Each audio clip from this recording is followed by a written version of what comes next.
right at 9, unless you want to stay longer.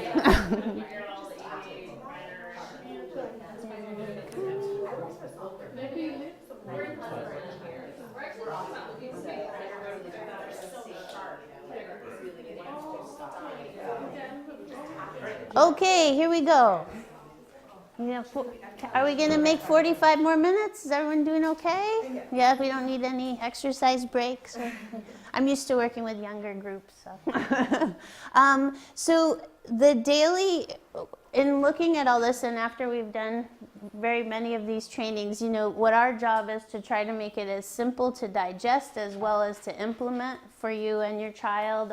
So what we've come up with was more of a daily workout, a way to think about this at a day-to-day basis and try to, and a lot of the communication I've sent you guys, letters and things like that, carving out 2 times a day, once, in the morning and once in the afternoon or evening, whenever your child is most alert, well rested, feeling great, that's the time to dive in.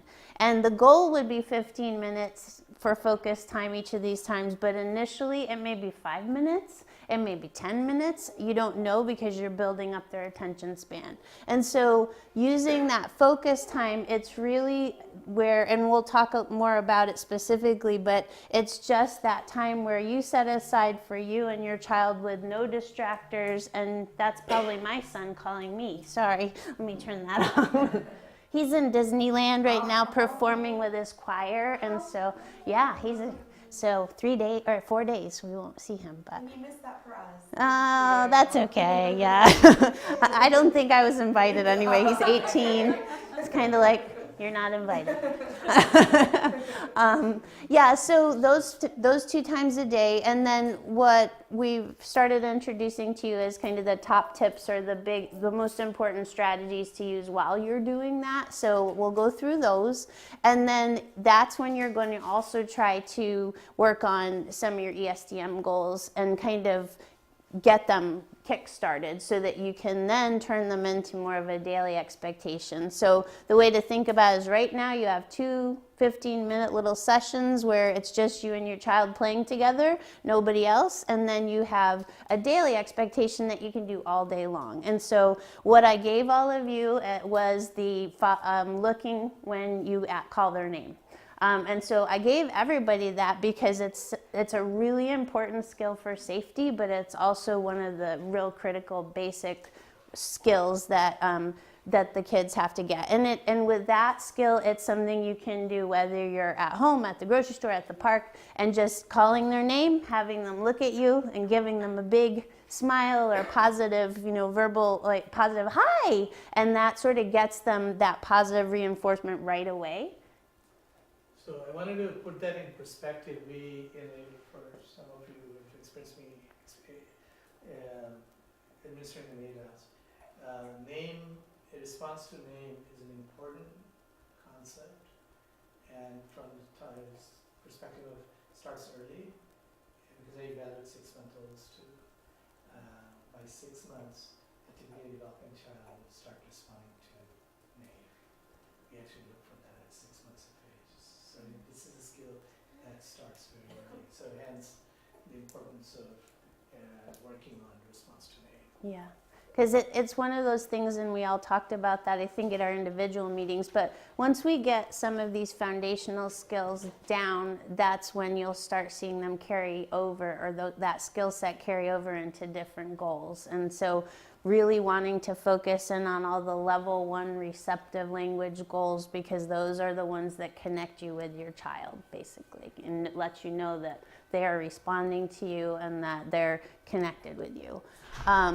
So, and then the last one is we'll be doing the weekly individualized assignments too. So I'll be sending you, this is what you're doing this week, these are the goals you're doing this week, and then you'll say, I got past this one was hard, I have already gotten some emails that I'll be answering that, how do I do this? And so that's where I can help you best. I can give you the strategies because that's what I do here all day. So I'm happy to work it out with you. And there's not there's never with any of these questions that you have a set answer. So please expect to don't expect me to have this silver bullet. We have to work it out together. We have to say, like, I tried this. Well, did you try that? Let's try this, and we'll get it. We'll get it. We don't give up. And so what the focus is, the very main focus of all of this about ASDM is gaining your child's attention, because they need to be paying attention in order to learn. That's the foundational. And so that's why the big focus on here, you know, following your voice and making eye contact and things. So the like, if you even break it down the furthest part, being able to sit with your child and having them attend to you is really the core skill, because that's the core skill of social communication in general. So you know, some of the kids do get overwhelmed by interaction. So if I'm sitting across from your child and they're kind of looking the other way and like kind of moving away, I know I'm too close. I'm too close, so I have to back up. Or if they come into a room, and this happens here all the time, the room full of kids, they're all going crazy and playing and all this stuff. Your child walks 2 steps in the door and is like, see you later, I'm not going in there. It's too much, you know, sometimes. So you have to look at those cues, and like Dr. Sen says, back up and go slower, step to the easier skill set, which might be, you know, they stand outside the door. We've had kiddos where we'll be doing circle time, and we have a kiddo that's standing in the back of the room, or maybe even sitting in a chair in the back of the room, totally paying attention, totally focusing, totally engaged, but just not able to handle that peer right next to them or people around them yet. But slowly we move their chair forward. So this paying attention is also a very early skill that develops at about 6 months of age. And to tie it in with the issue of screen time, research clearly shows, so there's a part of the brain called the Center for Attentional Control that drives attention. And screen time just knocks it out. So the research is actually very scary, that part of the brain becomes dysfunctional if the child is exposed to screen time very early on. And then we also see with the children with autism, they're really, as we're learning now, not really tuned in to others from the start. So they haven't clicked in with that this gives information, that this is something they should pay attention to, and not really sure how to respond to that either. So if they're not tuned into others, if they don't like being around others because it overwhelms them, then they miss out on the learning opportunities, because as Dr. Sen said, you learn by watching, imitating later on with peers or just at home. But with these kiddos, they miss so much because they're not able to attend and focus. So that idea of that focus time, that getting eye to eye with them, not letting them off the hook and really having them do these skills with you, it really does make a difference, and it makes a difference pretty rapidly, because they start going, oh, well, this is kind of fun. Like, they're smiling, you know, we're laughing, we're playing. So the idea is really making it fun for them, which is exhausting, because you have to be like a grown-up stuffed animal, like, okay, we're doing this. But they need the positive reinforcement, because if they are looking at you and you're just like, why would they look back? You know, what's the point? So when they do respond to their name by looking at you, it's hi. You know, you don't have to say good looking, because good looking is really, that's something that you'll hear in ABA a lot, but it's not functional. They don't care if somebody says good looking. They don't even know what that means. So it's more or less like, if they look at you and you say, hey, they say, oh, okay, well, that was kind of good. That makes them happy. And really, they start understanding too that social part is positive and motivating for them. And the motivation continues to improve really rapidly. So in our early intervention class, once we get their attention and they start looking at me at circle, I'm like, we're in. You know, all we have to do now is sustain the attention. So it's very cool. So the first thing you want to make sure you're doing, and I mentioned this, but eliminate all distractions. So we want to put any toys away, loose toys that are in the room, because this is hard for your kiddo, like for them to sit and focus with you. So they are looking for distractions. They're looking in the room, they're going, what else can I look at? So anything that you can do to bin up the toys, put them up high, get rid of them visually is what you want to do. Cover them with a blanket. Just like this, it's a perfect example. That's our circle time thing. And so this room is full of 18-month-olds. If you have all of the books and the pieces and parts of circle time, the calendar pieces, they will go in there and they will pull it all out and it'll be a mess. All we have to do is cover it with a blanket. It's like it's not even there. So those are the types of things you can do in your home, like to cover up any of the toys. Some parents use their walk-in closets because oftentimes there's a mirror, and mirrors are super helpful when you're working with your kiddos because there's no toys in there. And it's big enough where you can put a little chair and you can sit down and you can bring their bins of toys and interact. Or if it's just a room that you use, you don't want to use the toy room that you use for them to play all the time initially, because they will play with the toys and not sit with you and focus. So just something to think about. If it gets busy, move. And really one person initially at a time should be working with the child until they get better. We learn how to build in another person and toys into more of a triad when we'll talk about that when we start talking about social interaction. But at first, it's hard enough to just have one person in front of you. So think about that. And then the most important thing they should be attending to is not the toys, it should be you. So the toys are secondary initially, but we'll talk about it. They should be some kind of thing that they really enjoy and they're highly motivated by. And sometimes that's hard to figure out. So we'll keep going.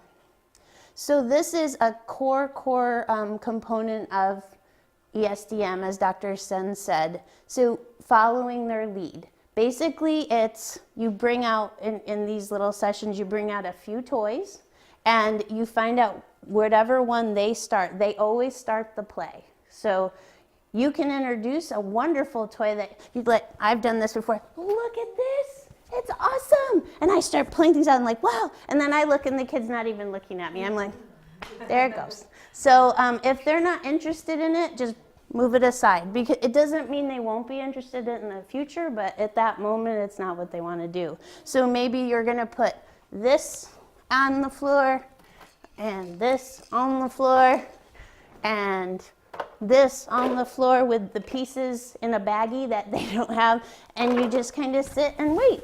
And whatever one they go with, you let them play with it for a moment, and then you slowly, oh, what's that? And that's when some of the kiddos that I've already met are not too thrilled to have their toys touched, and that's okay. We'll get there. But for now, you don't want to push them too much because you want it to stay a positive experience.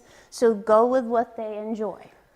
So the reason being is it makes learning language easier because they're motivated. So if they're taking the car and putting it down the ramp and you're going up, the car goes down, the car goes up, and they love cars, they're going to connect that with a positive experience. It's fun, so they'll learn faster. And you're talking about what they're doing and what they're interested in.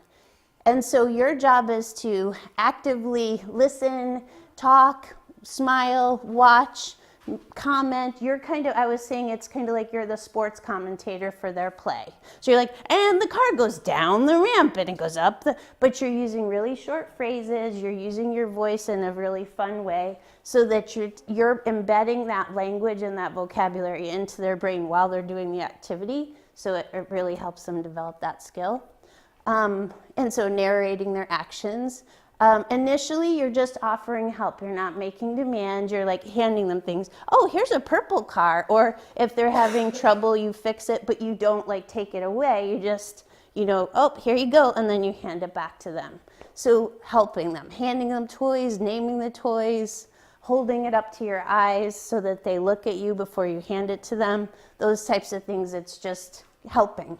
And then one of the other things that we start talking about is imitating actions, which is hard. So that's a whole section in itself.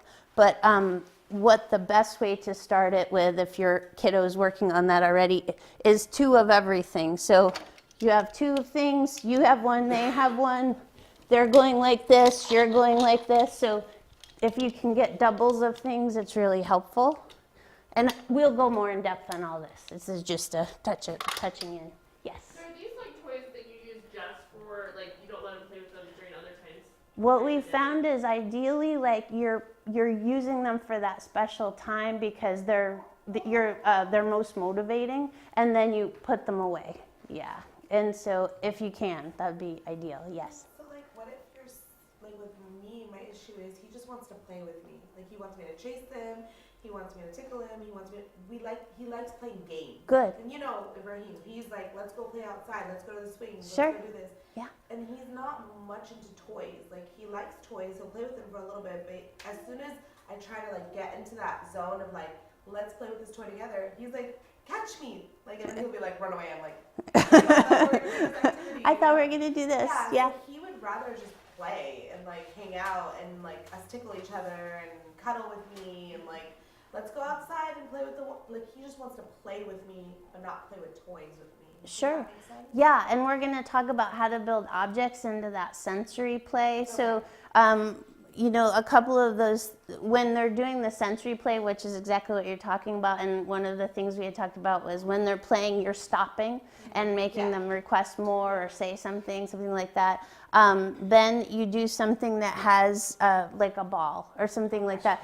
I was just going to say, the ball is the most elemental toy that you can introduce for back and forth Right. play. He Mm-hmm. likes catch. That's a good game. Good, perfect. Yeah. Okay, perfect. Okay. Yeah, because then you're introducing it, and sometimes I'm not sure exactly about this, but I know that what I've noticed is the kids that really love that sensory play, once they start realizing that these objects are kind of fun and you can use them, then you can do like the rolling or the tossing with something else, and then sort of ease it in that way.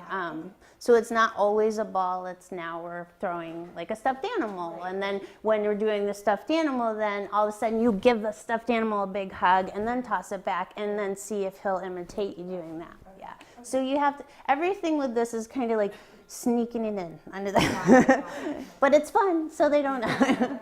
And then, yeah, easing into play. So at this point, if your child's having a hard time sharing with you, just sit on the floor with them and do what we had talked about, be the sports commentator and narrate the actions, and then put your little hand over there and maybe take a car and then see how that goes and then put it back, you know. So it's got to be like a gentle introduction so that they trust you, but make sure it looks like a lot of fun, super fun.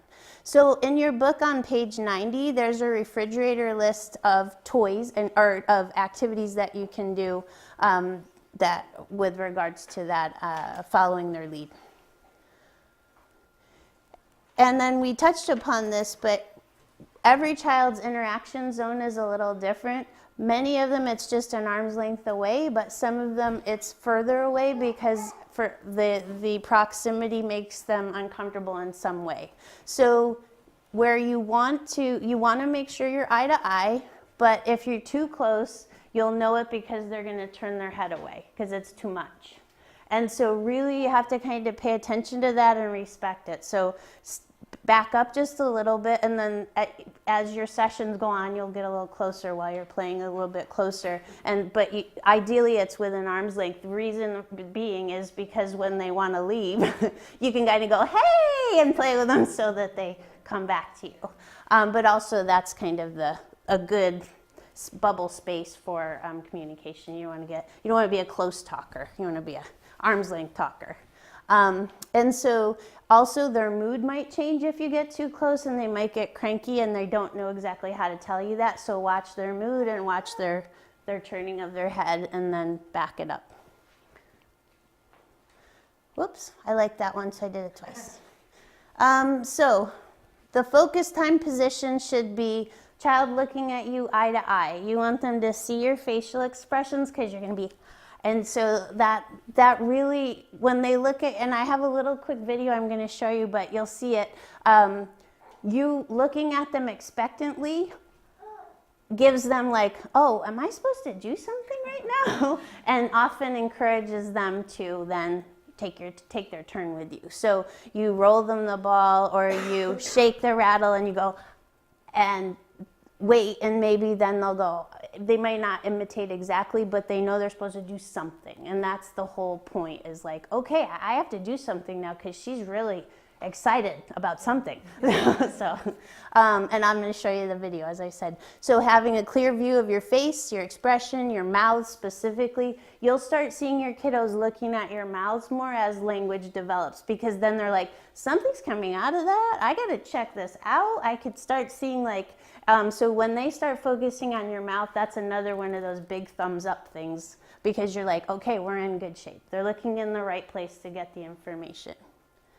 So the idea of where to sit them, beanbag or a chair facing you for these seated activities, or if you're on the floor, you have to be kind of scrunched over on the floor. So the chair is the easiest because they're up a little higher to accommodate for your height, and so then you can get a good eye-to-eye contact. These chairs are little mini chairs, but they come in many sizes. You can get them on eBay and on Amazon, but eBay you can get them secondhand. Craigslist has them secondhand. They're usually, if you buy them new, about $30 to $35. So beanbags work well too, especially if your kiddos like input. So try different things. We also have cube chairs that have the sides up, and so that provides more input and keeps them feeling a little more secure. So that's another one. But it's really important that their back is supported and their feet are securely on the ground and not swinging, because then they're paying more attention to how to keep themselves in the chair than they are to you. So you want them firm, and just make sure they're comfortable. So, okay. Does anyone have any questions about that before I dive into this?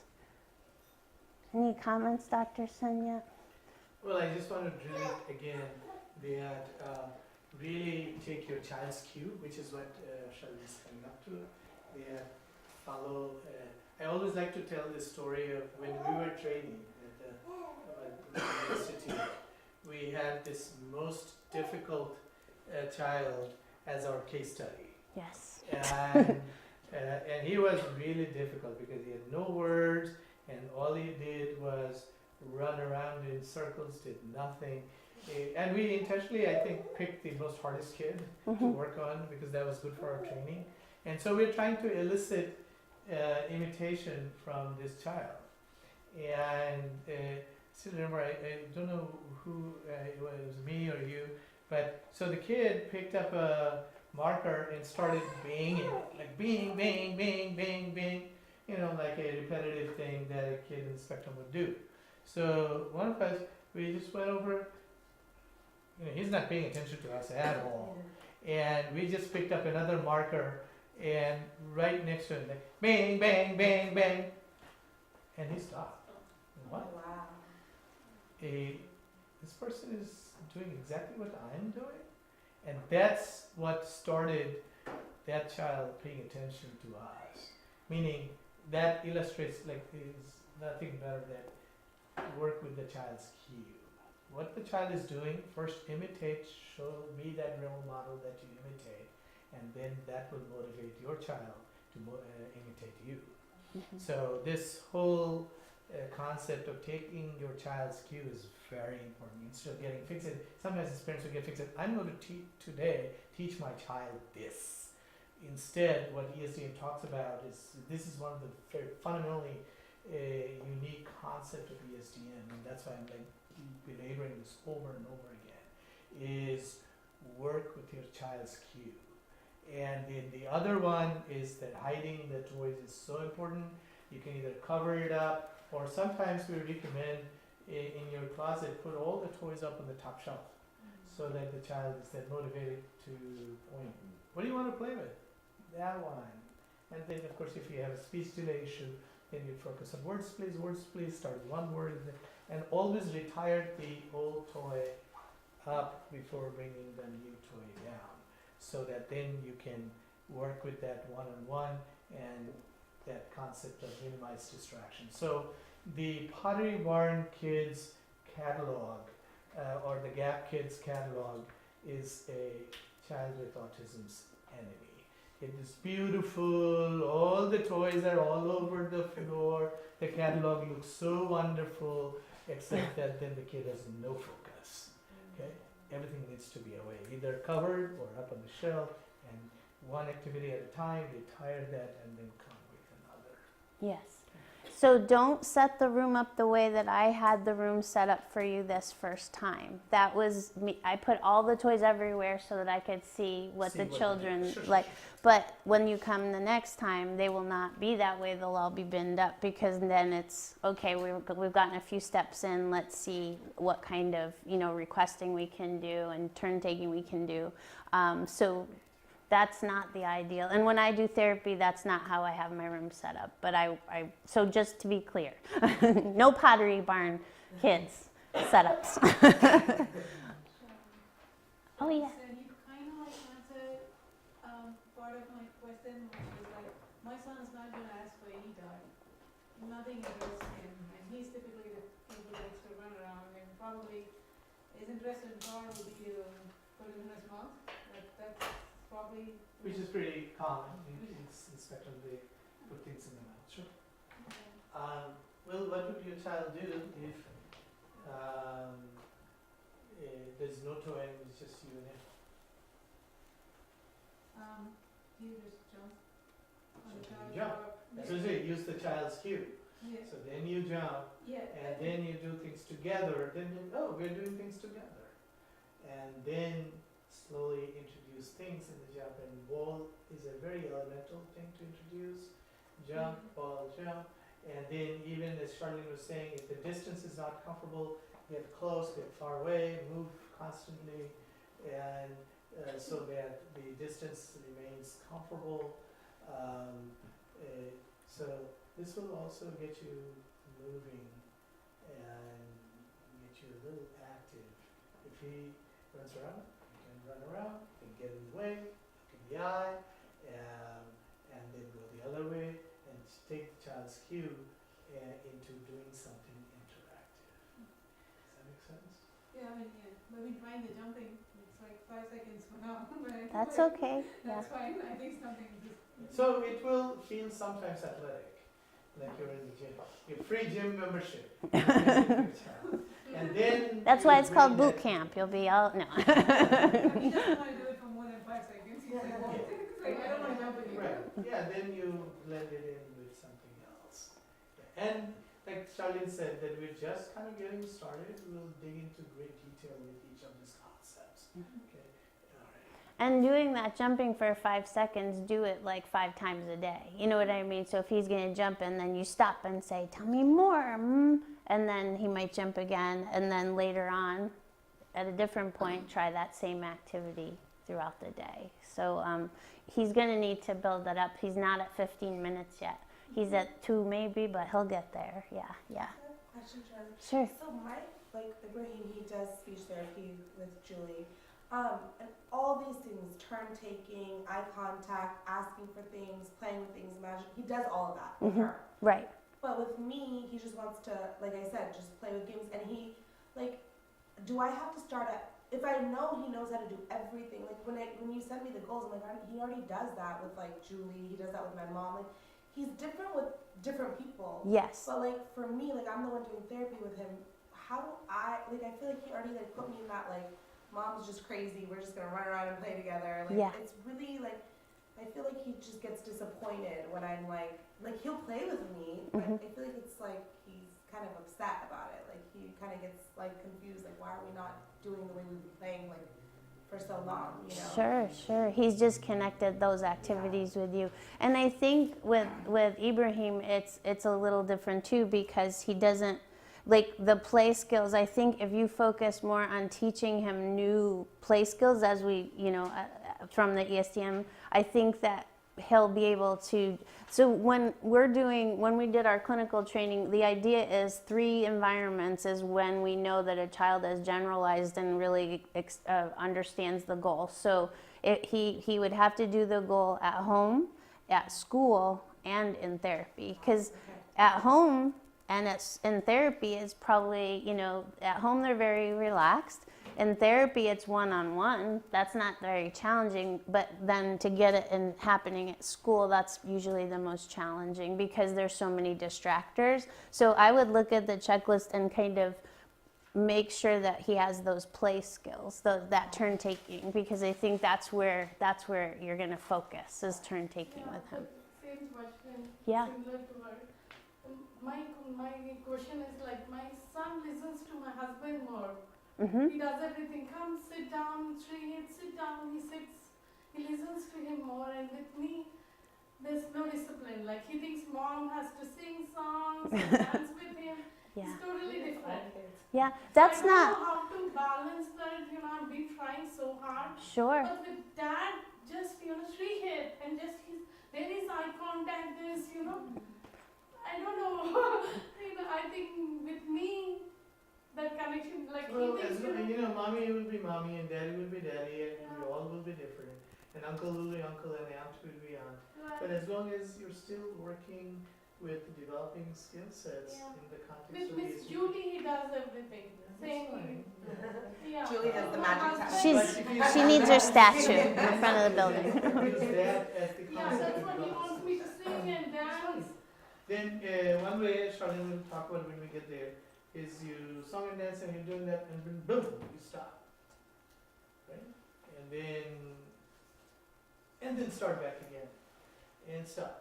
And start back again. And then use language in that pause that brings out the interactive speech part. So you don't have to be like daddy, neither does he have to respond to you like he does to his daddy. It can be your way, but again, same thing, take that turn taking, the concept of the turn taking, not exactly what's being done there. Okay. Does that make sense? Yeah, thank you. So here are the ones that I've given some of you, but I just want to go through them again. There's 10. So first, we already talked about follow your child's interests, critical. Consistency and repetition. So I've been letting everybody know that if you don't have the ability to follow through and make sure your child completes something, don't put it on the table as a request. So think ahead before you make the demand. So if you are going to tell your child they have to take their tissue and throw it in the trash, go put that in the trash. And they're looking at you and they drop it on the floor and you let that go. That's negative reinforcement for a behavior. So and so they learn, well, they're not going to care, so I'll just drop it on the floor. Or the consistency of them responding will be very up and down. Whereas if you say, I'm going to work on this right now, I'm going to work on throwing the thing in the trash. So picks up he wipes the nose and he drops it on the floor.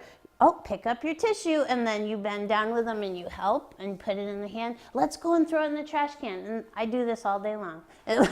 And so they're between you and you're kind of going like this. You're going there. Oh, come here. Oh, we're almost there. And then you hand over hand in the trash. Yay, you put it in the trash. And so I would do that 3 or 4 times in a day. So that's a daily expectation, throwing your tissues in the trash. And the reason being, it's not about cleaning up the floor and all that. It's a cognitive skill of taking something and following a direction, a verbal direction. Eventually, you won't have to do this. Eventually, they'll throw it in the trash. And I can say this for a fact because the kids here, after we work on it a bit, will take their lunch boxes and put it in their cubbies. But it takes a while, and it takes super consistency, and no is not a possibility. Right, Miss Patty?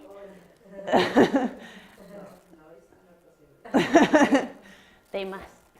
Follow through is key. So it's totally fine to not pick that battle at 8 o'clock at night when everyone's tired, but pick the battle that you can follow through with and repeat it as much as possible because the repetition is really helpful for them. So eventually they'll be like, throw it in the trash. I know what that means. Throw it in the trash. And then you say, yay. And then eventually they'll clap for themselves and they'll be like, hey, I need my product. I need my praise.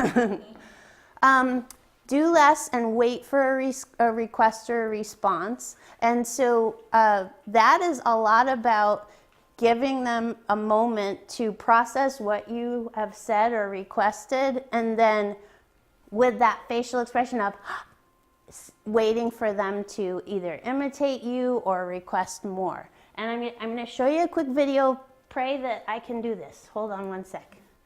I'm not the best at this. But I love this video. So this is going to show you, I'm going to show you the moment that you're looking for. Hopefully.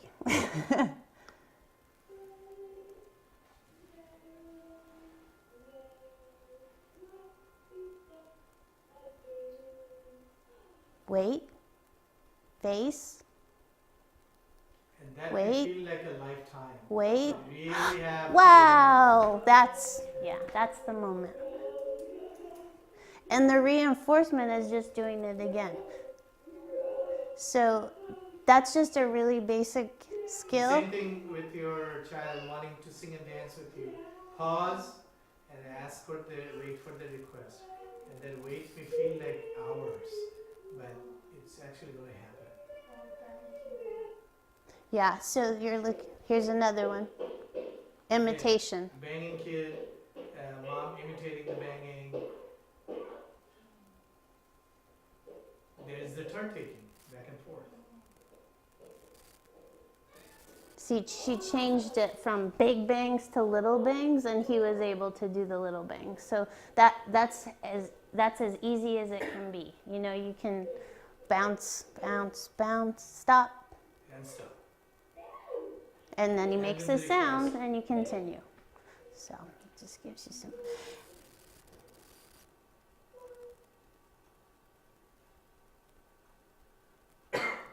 She's waiting, and then he does it again. Is this considered like 15 minutes if we do this? Like This is part of the focus time, yeah. So the point of this video is not, and I repeat the word not, that you go home and find a ball and you do That's not the point. The point is whatever you're doing, stop, wait, get the response, and then move on again.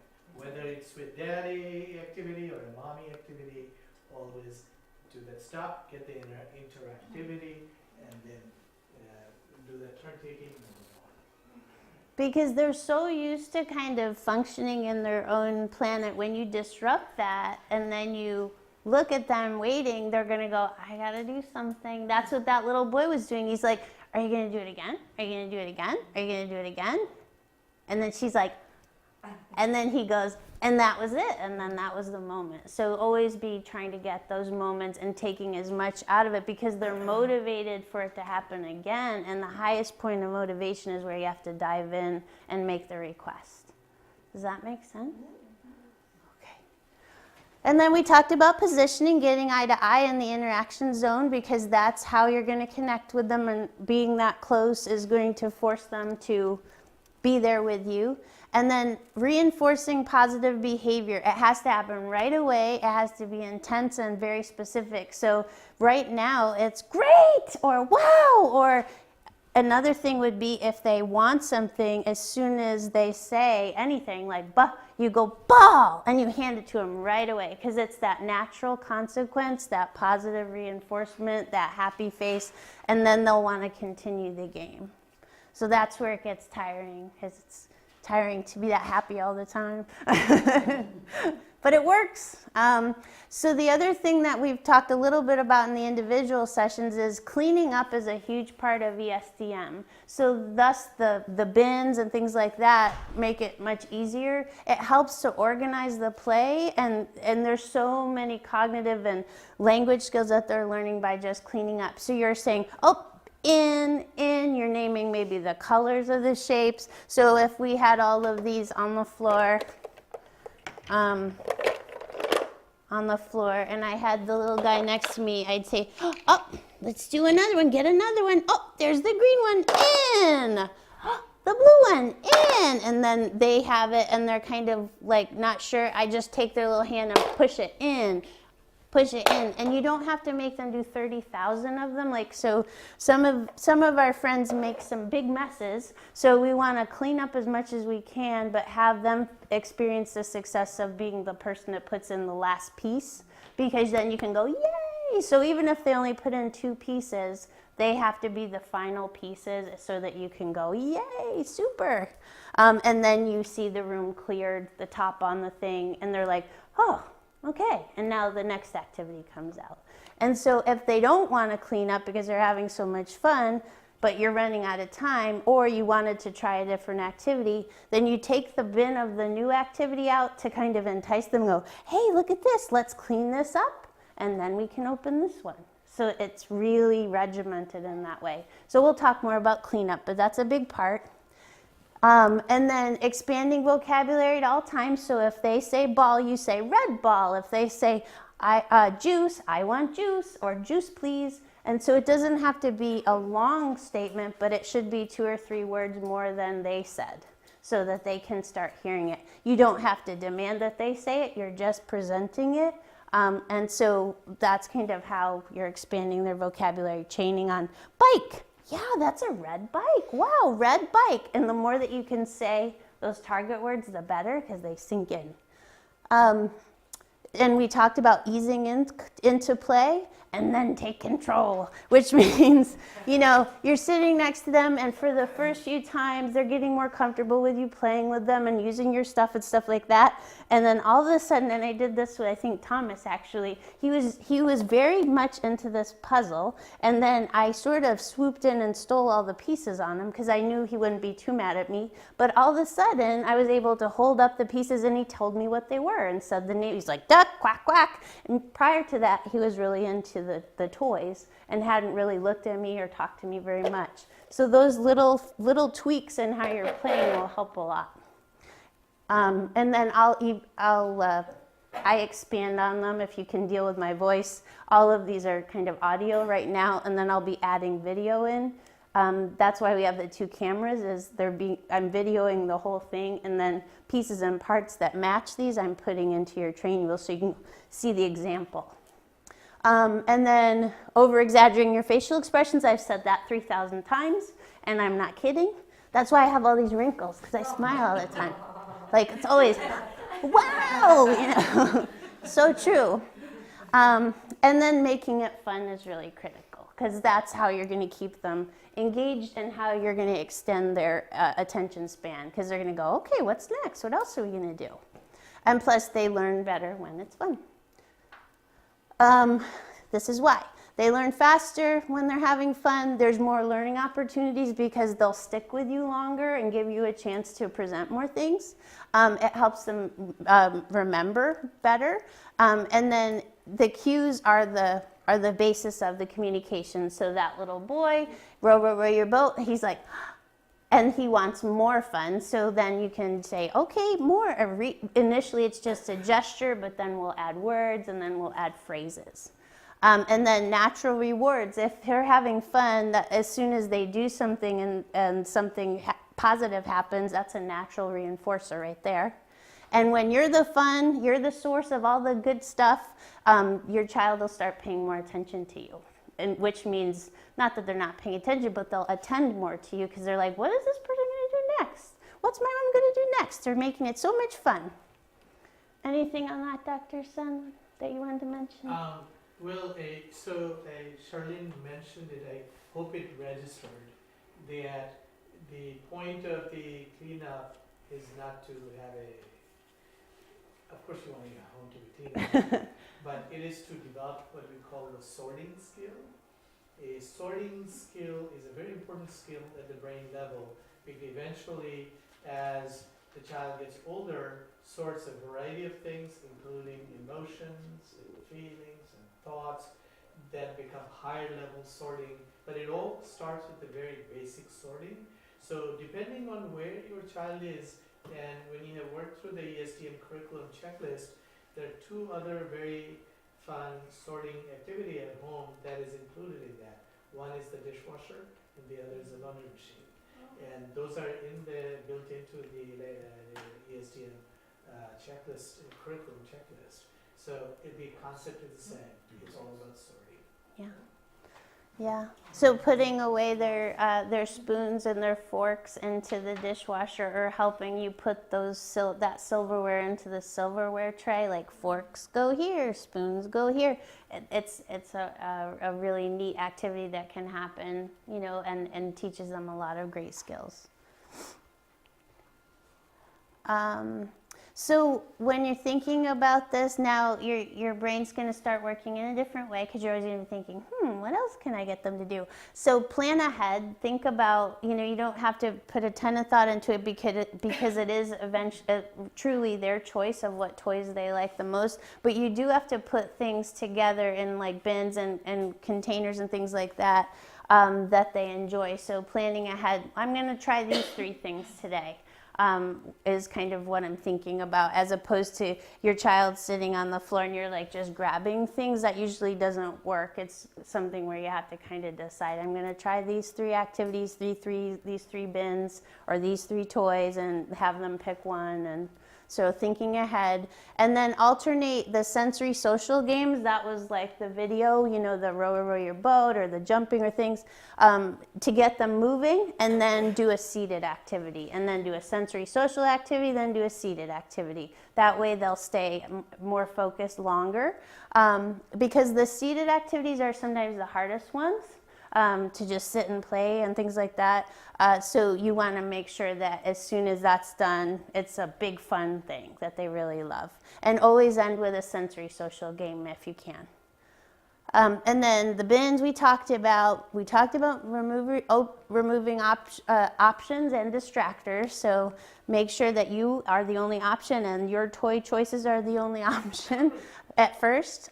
Use your tips and your ESDM goal bank. If you've most folks are giving me their checklists tonight, so I'll be putting them into 1 or 2 documents. I say 2 because some kids have a lot more goals, that then you can share those with the other providers that you work with your child, and you'll all be on the same page. We're working on these 2 goals in language, we're working on these 2 goals for play skills, and that helps the progress go along much more quickly. And don't expect that it's going to be easy at first. It's going to be super frustrating.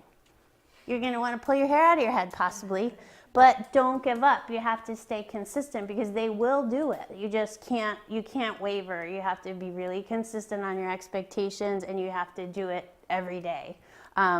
Even for 2 minutes, if your day is going crazy, just sit down with them for 2 minutes so that they love it. They're going to love it. They just don't know it yet. So that's the time to connect and have fun with them. So next, and we can ask questions and things, but next week your ESDM goal bank will be sent to you. I'll send you your reading assignments and the next section of the training. And then try just working on the basics every day, but send me any questions you have about implementing any of the activities, because sometimes that's the hardest part, is knowing, how do I get to that skill? How do I get to that, activity? Does anyone have any questions? It's 9:02, but we have a few minutes if anyone, yes. I just want to make sure I understand. So the focus time is going to be part of the suggestions that you emailed to Yes. us, but then the other part is us taking some of the ESDM goals from the checklist, and Yes. then we're going to try to, plan ahead and think about activities and how we are going to reinforce or Not right. teach those skills. Initially, I'll give you the goals from the goal bank. I'll say work on these 4 things. Okay. And just to get you in the routine of it. And then once they hit those, and you'll go, okay, they made that. Okay, we're going to move on to the next. Bless you. So initially, I'm going to assign them to you, your ESDM goals, because I want to make sure that you're comfortable with them. And I'm going to give you different ways to work on them, because that's the hardest. But once you kind of click with what works, then it will be much easier, and then I can just say keep going on these goals or whatever. Yeah. So conceptually, ESDM breaks down the correct checklist into 3-month goal sets that then Charlene helps you break into monthly goals, and then she helps you break it into weekly goals. Okay. So baby steps, moving on to bigger steps, moving on to bigger steps. Okay. So daily goals, weekly goals, monthly goals, 3-month goals. And that's how you very methodically progress. And like she said, once, we'll get you started, and then you start to click, and yeah, I got this. And then you look at the curriculum checklist, and the curriculum checklist will really orient you to where to start. It's kind of your roadmap. Where do I start? Where do I go? Easy to hard. Mm-hmm. And this is what we're going to be doing for 3 months. So toys to think about are things like this that you could, for the little ones, you're pulling things out and then, having them put them in and name them. Things with lots of pieces like these types of items or blocks or Legos if your kid's a little bit older, but what you want to do is have the ability to hold these and then have them ask for them and hand them to them, and then they do, and then you give them another one, and then eventually you're giving them a choice of two and saying, which one do you want? And you're having them point to them or say them yellow, or I want yellow, please. So that's kind of where you're headed when you're using a lot of these. But initially it's about, I want that, and I want to get it from you in whatever way. I'm going to get it. I'll pull it out of your hand. I'll, whatever. So you're gotta hold on tight and then hand it over after. I did this in a lot of the sessions, but bringing that object up to your eye so that they look at your face, and you try to get them. Some of the kiddos won't look directly in your eye, but get them used to looking to that area so that you get them used to looking at it for attention and information. So. And then you can introduce turn taking right there. Yep. Oh, you put it? Okay. My Take turn. one and put it on? Yeah. Your turn, my turn. Go back and forth. So like Yeah. the doll houses and the figurines, you really can't do that, right? Because Unless- now they're focused on, I have this doll and I'm gonna do my actions, and they're not really forced to look at me, right? Exactly. Because I feel like I Yes. hit like a roadblock. Yeah, it's got to be something initially where it's more of a you hold it and give them the pieces and have them do something with it, like put it in or put it up. The little people would be fine if you had something where they were going down the slide. So say if this is a person, I would put one down the slide and wee, and then I would hand it to her and say, you do wee, and help her hand over hand. So as opposed to just letting her play with it and do her own thing, you're kind of teaching her what to do with it. Because I feel like she's doing it in parallel. Gotcha. And so I don't know that we're connecting. I mean, maybe there's an aspect of imitation where I try to teach her a new way to play down the slide or to say a different word. Mm-hmm. Like we'll hop down the slide, we'll run down the slide. Right, right, But I guess what I'm struggling with is I feel like she doesn't have to look at me. right. You know what I mean? So then that's, Actually, Shirley, tell the story of our training. The same kid we're talking about, that bang, bang, bang, how he opened he liked to go hide in that little oh house. yes, there was like, And then he'd just go hide, and then we started imitating that behavior, and finally, you remember this? part? yes. Yeah, just go ahead and tell Yes, the story. so a quick story, we were working on our It's the same training, kid that same in our kid. training we used. And he was running, and he went into, at the time we had made this car out of like, a box or whatever. And so he was inside and it was my turn, and I knocked on the door and I waited. I did the whole wait, nothing happened. I'm like, oh brother, and then I knock again and I wait, nothing happened. The third time I knocked, I waited and I was thinking, what else could I do? And the door opens up. And I was like, okay, so he connected in. You just kind of have to wait it out. And so with the people and stuff like that, it's more or less keep introducing the activity that you want her to do, and then give her the opportunity to do it hand over hand. The other thing you can do is imitate what she's doing, and then you do it in the same way, and she does it. That's a good turn taking. So you could imitate her first, and then add something new. And that's something we'll talk about, but introducing a new thing to help her learn how to use it in a different way. So, yeah. So how's that boy doing now, or that child? What's that child doing now? That was many years ago. Oh, okay. We've had a couple of the kiddos that have gone through the program and actually gone back to the Mind Institute, and they were like, well, we don't see any signs of autism anymore because they got such intensive treatment. It was that connection, that connection piece that really always makes the progress go really quickly. Once they connect, and once they start looking at your mouth, and once they start imitating, then you're like, whew, you're kind of relieved, because everything after that is cake. Yeah, I'm not cake maybe, but you know what I'm saying. Well, that's all we have for tonight, but we'll hang out if you have any questions. You guys have been really a wonderful group of folks, and I'm excited that we're both excited to continue working with you. So we're here for you if you have any questions.